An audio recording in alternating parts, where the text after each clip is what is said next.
She's from Panama, so we are very lucky to have her today. She's also international student. And she is very interested in the intercultural communication, and she really uh, loved to expose herself in this kind of intercultural environment. So she volunteered herself to us and wanted to present everyone about her culture and what she is interested and fascinated about. So it's Mara, it's your turn. Thank you, Ian, for that amazing opinion about me. That's so cool. So, well, hi, everyone. My name is Itzamara Cigarruista. And as Jan said, I'm from Panama City. And today I'm so happy and excited to show you a little background about my country and the most famous, like, traditional breakfast. And I hope you like it. And I encourage you to try this dish at home because it's easier than you think. So I'm going to share my screen and start the start the presentation.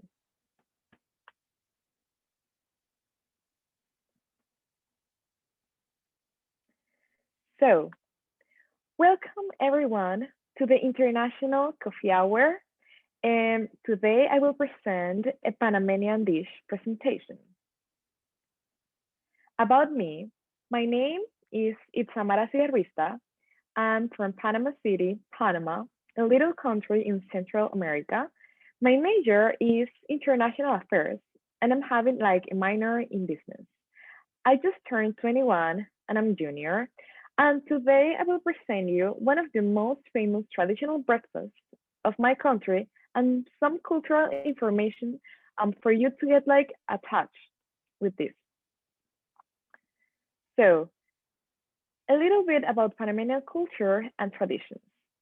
The Republic of Panama is a former Spanish colony located in Central America with a mixed population of Creoles, mestizos, European immigrants, Africans, and indigenous Indians. Our main language is Spanish. Even though Panama is a very small country, we are like only 4 million people in one country. It is very diverse. Officially, we're a Catholic country, and Panama has a long established tradition of religious and ethnic tolerance with large communities from all over the globe, including countries like China, Korea, Israel, Lebanon, India, Colombia, and Venezuela, just to name a few. So in this image that you're looking, I'm showing you the most wonderful dress of all the countries. It's the Panamanian pollera. You can choose the color. It is very wonderful. And a fun fact is that in my country, we have a festival where we have thousands of polleras, and it's called El Desfile de las Mil Polleras in Spanish.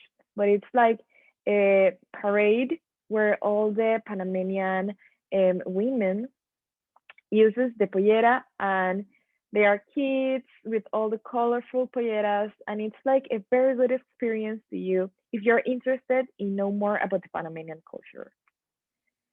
So let's go back in time and know a little bit about the Panamanian history. So the Spanish explorers arrived here as early as 1501, and Panama was part of the Spanish Empire from 1513 until 1821. One of the wonders we have in my country is the Panama Canal. It started first with the French, but they failed with the attempt to build the Panama Canal from 1881 to 1889. It left its mark, and for the better part of the 20th century, through December 1999, the United States ran and maintained the Panama Canal. From 1999 to the recent day, the Panama Canal is handled by the Panamanian administration. And finally, for those architecture lovers, Panama City Historic District is known for its colonial architecture, which dates back to the 17th century. In 1997, the district was designated a World Heritage Site, same as the old Caribbean coastal fortifications of Portobello, that it's located in Colón, a province of my country, and San Lorenzo in 1980. So if you want to come and know about the modern historical places in my country, the best place to spend the day is called Casco Viejo. We'll find everything you need in Casco Viejo. I swear it is a wonderful place for you to be in. So, the national breakfast I'm going to present today, it's called Bistek Picado with Pataconos. In many cases, the side can vary. Later, I'm going to show you pictures about the sides. It can be corn fried tortilla, that it's like the preferred one by the Panamanians, carimañolas, and patacones. So, to know a little bit about the ingredients, we use beef, salt and pepper, olive oil, garlic cloves, celery. It is like a special ingredient of my dad's recipe, so it is optional for you to have the celery on it. 3 cups of tomatoes in cubes, red, green, or orange pepper. It depends on your favorite color. Onions, and in Panama, we have a Panamanian tomato sauce that is always made with this. But here in this case, you can use tomato sauce because it's really good as well. And water. It is optional as well to use English sauce or Chinese sauce, but you can use soy sauce as well. So here are the steps. It is very easy because you only have like to marinate the beef. You have to cook the beef in a pan with the olive oil and stir fry the beef with the garlic cloves. Add the celery, peppers, and cook them. And then add the onions, tomatoes. And finally, like you have to taste if it needs like a little bit more of tomato sauce, salt, pepper, olive oil. It is your personal choice. And here are the sides. So as I showed you, this is the fried corn tortilla that it's like the preferred one. If you go to Panama, you will see always a Panamanian eating this in its breakfast. Carimañola, it's made of yuca, and it's inside, it has chicken, beef, or in many times it can be cheese, but it's more common to have chicken or beef. And finally, patacones that are made of plantains, that it's my favorite ones. I love patacones. If you haven't tried, please do you a favor and try patacones. I swear you will like it. So yes, right now I'm going to give Chef Jessie the honors of doing the Panamanian Bistek Picado. So hope you all enjoy this. And if you have any questions about Panama, about the culture, about history, about the plate, or of other traditional foods, please don't hesitate and ask me. Thank you. Thank you, Itzamara. That's a wonderful presentation. Thank you for walking us throughout all the processes of how to make it. It's really, really helpful. But I'm also very appreciative for your share about culture and history. And okay, I'm not gonna hold everyone. Let's welcome Jesse. Hey, Jesse. Hey, Yang. Hey, everybody. Welcome to the Globe Kitchen. Thanks, Itzamara, for that intro and that great presentation. And yes, it is a great honor for me to show you all how to make this wonderful dish, Bistec Picado. I keep wanting to say Piscado. If I ordered Bistec Picado, what would I get in a restaurant, Itzamara? You will see this amazing plate with beef sauce and patacones. So you have to go to Panama and go to the Fonda, that is like a traditional restaurant where it's always Panamanian traditional food. You will not find any burger near fries. It's only Panamanian traditional food. So hope you like this Bistek Picado. Awesome. Thank you so much. All right. So I've got all the ingredients laid out here. And I've got all these sauces and different things that we're going to put in the marinade here. One kind of important part is the beef. So this is a large piece of meat, so it's a steak. Although this doesn't have to be an expensive piece of meat. This is a shoulder. So beef shoulder steak. This is really good to marinate and grill. It's got a little bit of marbling of some fat in here. Not too much connective tissue, so it's not going to be too chewy, but it's going to have a nice strong beef flavor. In Panama, the cut of beef that they use is called rincon, but that is very specific to Panama. So here, I was trying to figure out what it is here, and I think it's more like a blade steak. And so Publix didn't have that. Sometimes they have that. But I thought this shoulder steak, I think it's like $5.99 a pound or something. So it was a good kind of substitute, and worked really well yesterday. So I've got some of the steak cut up here already, and this is a little bit more than a pound total that I have. And so you're going to need a really sharp knife. This is always important when you're cutting raw meat, but you're going to want to cut the short length, and we're going to do thin slices. And so the thickness of your steak also matters. You don't want it to be like an inch or 2 inches thick. If it is that thick, you want to cut it and make it more thin. And then we're going to do probably about 1/8 inch to 1/4 inch thick slices here. I've kind of run it into a little connective tissue there that's kind of tough, so I'm just going to cut this out because that is going to be tough to chew through. So I'm going to ditch that part. And if you get little smaller pieces like this is fine. It's all going to mix together with the sauce. And then with the Pataconos on the side, the little pieces are just fine. I love meat for breakfast. I eat meat for breakfast every day. So this to me is a perfect breakfast. A lot of vegetables, real fresh, really sustain you throughout the day. And it's quite tasty. All right, so I got my meat sliced up here. I've got a little bit of olive oil. So we're gonna put a couple tablespoons of olive oil in here. I've got some garlic powder. And we're gonna just do about a teaspoon or so of garlic powder. All right, so the sauce, the English sauce is also Worcestershire, same thing. And so we're gonna do a tablespoon of this. All right. And these are optional, but it sounds like Itzamara, your dad, he supplied us with our recipe today. And this is pretty traditional, right? To have the English sauce and the Chinese sauce in here, right? Yeah, as I was saying today, that is like my dad's favorite recipe. He loves Bistek Picado. And so I was wondering, which is like the perfect food to show today that it's like pretty easy to cook. And I was like, you know what? Bistek Picado suits amazing in this scenario. So I told Chef Jesse, like, you know what? We can do my dad's recipe, and he loves English sauce because it gives like a little bit of spice, and he also likes celery. So hope you like it. Yeah, so I'm also adding a little bit of white vinegar to this, just about like a half tablespoon or so. And then we're gonna do some fresh ground black pepper, just a few turns here. When I'm marinating steak, I mean, honestly, I don't usually measure this kind of stuff out. I just kind of go by proportion. All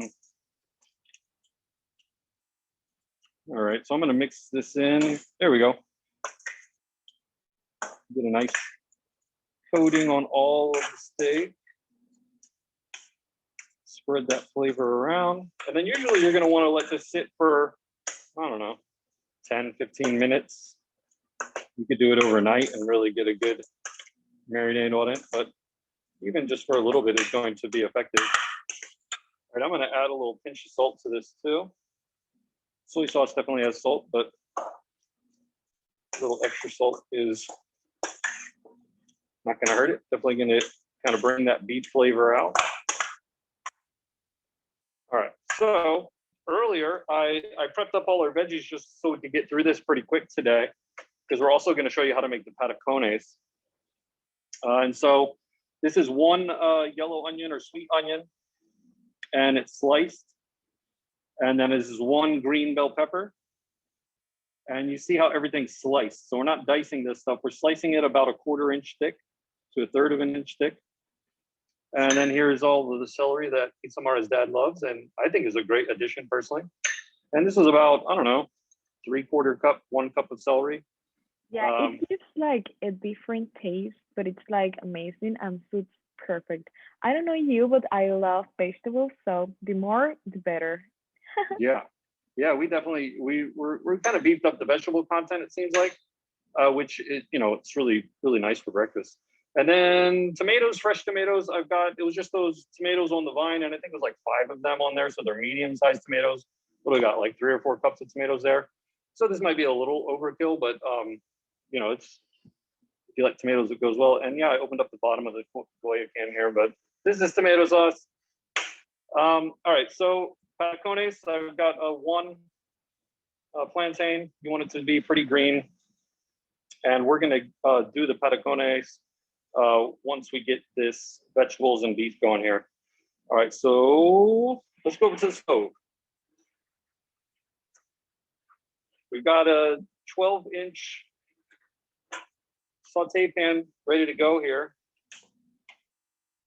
with that. And we're going to add a little oil to it. And make sure this pan is nice and hot, because when the beef goes in, we want it to sear a little bit. We want to get a little color on it. And if the pan's not too hot enough, then it's just going to kind of boil in its own juices, which it eventually will. But at first, we want to hit that oil and get a nice little crispy browning happening. It's going to give it more rich beef flavor. All right, so this temperature is coming up here. So for the patacones, you're going to need a little fryer for them. I've got a big fryer set up here. But I've talked about frying. If you've come to any of our other coffee hours, you want to be really careful about frying in your house if you're going to fry.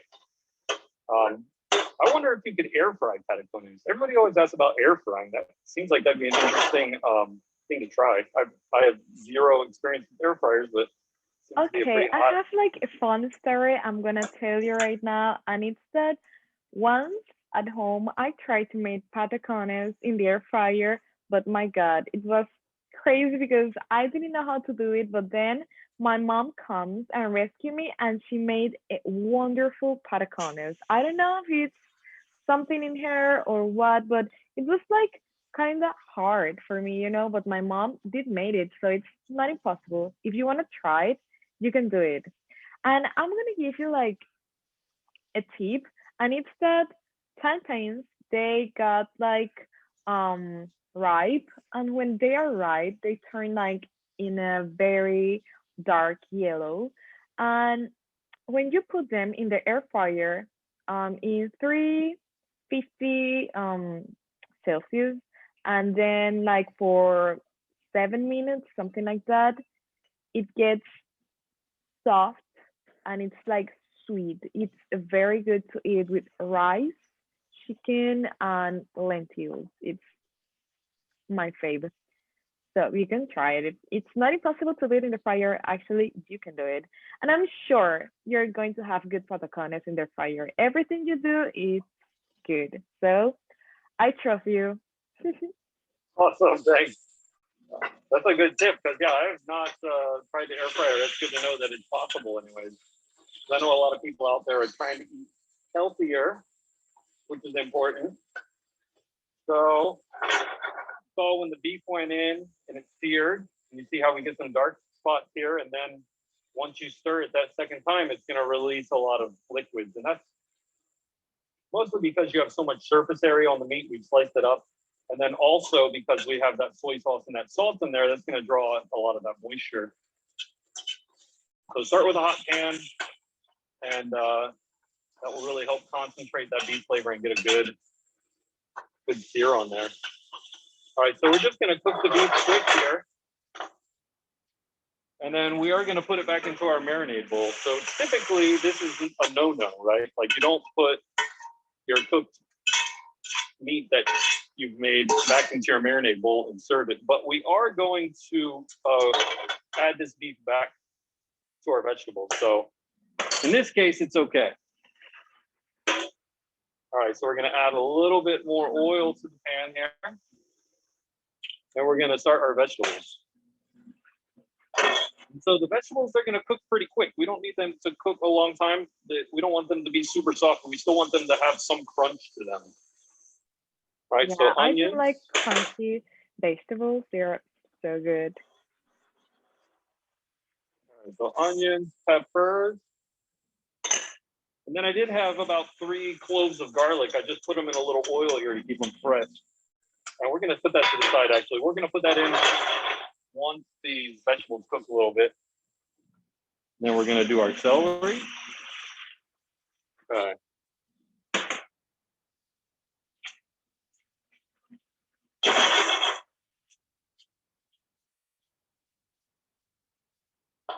All right, so just enough oil. You don't want it soaking in oil, but just enough oil to coat all the vegetables. Probably about another, a tablespoon or so. All right, so while we're here at the stove, I'm gonna cut our plantain. So I've got a little paring knife. Okay, gonna cut the top and the bottom off. And then I'm gonna cut along the ridge. And you just want to superficially cut. You don't want to go through the meat of the plantain. So we're just going to try to cut just through the surface. And we're just following each of these ridges. The ridge on the back and then the 2 on the front. And then from here, you kind of cut down and pull it off. And then get this skin off. These skin can be pretty tough. And so cutting the ridges I found is the best way to get them off. All right, so it's coming off now.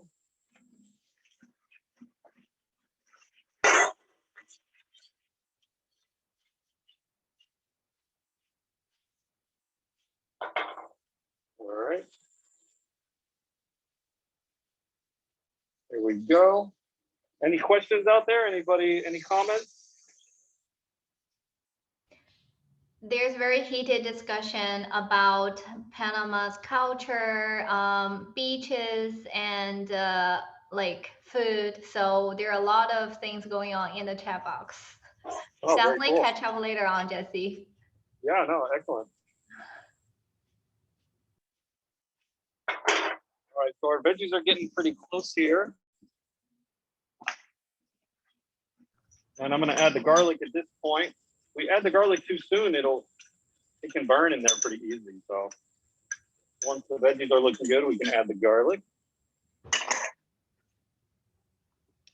One question popping out is when you pull the meat, are you supposed to drain the juice when you're cooking the meat, or it's not necessary? Yeah, definitely keep the juice. So I cooked it until the juice was pretty reduced, right? And then when I poured it back into the marinade bowl, I poured all the juice back in with it. So yeah, we want that juice to mix with the tomato sauce for sure. As Maria Laura Herrera said in the chat, we have 2 variations of Bistek Picado. My dad, he loves Bistek Picado with the tomato sauce and the Panamanian sauce, that is his fave. But also we have something that is called Bistek Encebollado, that is mainly only the beef with the onions. And if you want, you can put it like fried eggs in the beef with the onions. So it's like the 2 variations of bistec that we have in our country. All right, so there we go. The vegetables have softened up, but they're still crunchy. So we're gonna add the tomatoes.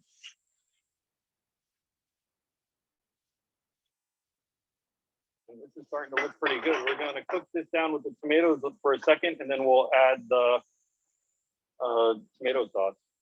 All right, Laura, could you jump over here real quick? So we're gonna cut the plantain for Pataconos, and the magic number to me was about 16 slices. So I'm gonna cut it in half, cut that half in half, and just keep going until I get 16 slices. That way they get pretty even here. That way when we all drop them all into the fryer, they should all be about the same, cook about the same time. They don't have to be perfect, but you just want them to be close. All right, and then we're gonna drop these in a fryer at 350 degrees. I'm gonna be careful here. Watch out, Laura. Ow. All right, so these are going in the fryer. And you want to break them up, they can stick together a little bit. They got a bit. Yeah, a fact about patacones is that you have to double fry the patacones. Like you first have to fry the chunks of the plantains, and then you took them out. You have to smash them and then like fry again to have a crunchy patacones, because I love crunchy patacones and I think that are the best because so soft, it's not so good. It's preferable to be like crunchy. All right, so I'm going to add a little salt to these veggies. And then we're going to add the tomato sauce. And then I'm just going to go with the whole can. This was a 8-ounce can, so that's 1 cup of tomato sauce. And at this point, you could also add in some water, you said too, to make it a little more saucy if you want. I think the beef juice is enough personally to make it saucy, but it's kind of your personal taste. All right, looking very good. Then from here, we're gonna add, see all that juice going in? Oh yes. All right, now I've got this up on high.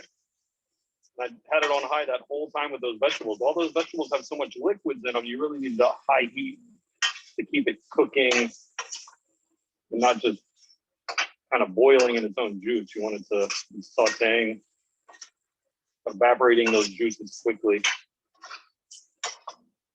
Oh, that's looking pretty good, huh? Looks amazing, Jesse. Like it reminds me of home. A Sunday morning, my dad cooking the Bistek Picado. Very cool. All right, so I am Yeah. going to turn this down. We've got some boiling going on, so we know it's very hot all across, so we don't want that sauce to evaporate too much. So I'm gonna turn it down and let it kind of all just hang out here. Let those flavors combine with the tomato sauce. I'm gonna add a little more pepper.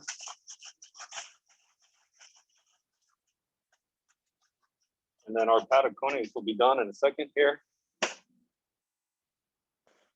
And we will be ready to go. Fryer wise, I got a little spider. It's a little small strainer, and then I've got a place for them to land. They've been in for a minute or so.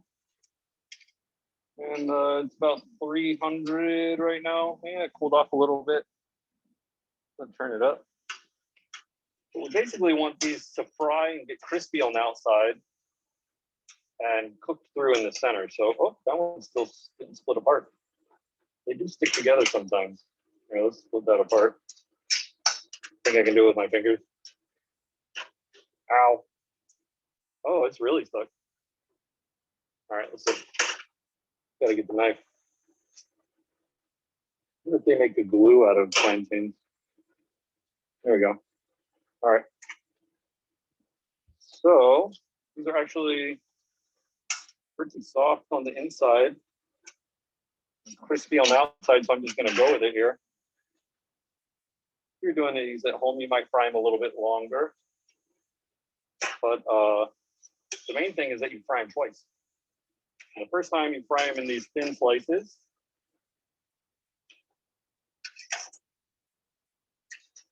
And then we're going to smash them and put them back in. All right.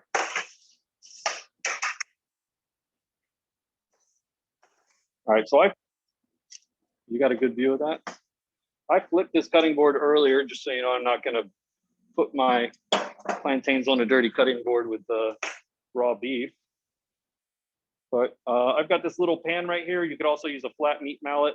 And we're just going to smash it. Oh, that one's stuck. They are pretty hot. Let me get a knife real quick. I might have pushed this one a little too far. We were messing around with them yesterday. And there is definitely a point where they get too thin. Oh, there we go, that's not bad. But you want them to be very thin and crispy, but not necessarily that thin. Oh, Maybe it's that I didn't cook them long enough in the fryer, and so they're a little stickier. What do you think, Itzamara? Any ideas? But yeah, someone in the chat, Maria Laura Herrera, was saying, like, in Panama City, we used to smash the plantains with rocks, like, to get the shape like this. And also, there is another fact that in Panama, we use patacones for everything. Like, we have something called patacones rellenos, that is patacones in the shape of like a basket, like something like this, and then like you fill the patacones with seafood, but like in saucy seafood, chicken or beef. It's like you decide what you want to have inside the patacones, and it's very good as well. Like I said, you can use patacones in everything. It's like a must in the Panamanian food. Yeah, that sounds amazing. I love plantains. They're definitely one of my favorite starches to work with. Yeah, you have to fry tajadas in the air fryer to be like healthy, but if you want, you can also fry the tajadas. You have to cut like thin slices of the ripe plantain, and then you will have like a very sweet side of the plantain. Very cool. Yeah. Sounds delicious. Yeah, it is, with rice, lentils or beans, and a piece of beef or pollo guisado, that is other traditional dish we have in Panama, that it's like chicken in a tomato sauce, but it's more than that. We use like Panamanian sauces to cook the pollo guisado, so it is very good with tajadas. It's very good for a lunch. It's amazing. Yeah, pollo guisado. That's kind of throughout Central America though too, right? There's kind of different versions around. Yeah, like every country has their trick and their secret. Like in other places, like all Central America have tamales, but we all have like different ways to cook tamales. In Panama, we cook tamales in a leaf that it's called hoja de tallo, and it can be pork, it can be chicken, mostly pork and chicken, because beef it's like not so common, but if you want you can do it. And we use like prawns, we use a sauce, a tomato sauce. We love saucy food in Panama. And then you have to boil the tamales, and in other countries can be fried. Like we all have different tricks to cook our main dishes. Right. Yeah. Well, I'm so happy to learn some of your family's tricks today. This is a great dish, and I will definitely be making it at home. Yeah, it is very good. All right, so our patacones are coming along. They're crisping up. And oh these my God, they look so good. Tasty. Yes, you have to send me patacones, please. I'm craving it right now. And honestly, they go so well with the tomatoes and the beef. It's just the flavors together are just really make the dish. Yeah, they make the perfect combination. Okay, so I've got a little salt at the ready here. When these come out, we want to do a little sprinkle of salt on them. We're getting close here. We don't want them to fry so much that they get, completely crunchy. We want them to have, a soft kind of tender center with a nice crispy outside. So we don't want to over fry them, but we don't want to under fry them either. So you're looking for like kind of this light browning going on, and that is looking perfect. Okay, so they're going to come out here. Let me turn off my fire. And we're going to plate this up and give it a try. So anybody out there going to make this at home? Any cooks in the audience tonight? I'm imagining we have a few Panamanians in the audience tonight, so I'm sure you all are probably going to make it. But yeah, actually, there are a lot of Panamanians here. I can see their names: Maria, Abigail. If there are many Panamanians, please show up. Okay, so here is the final dish. Smells amazing.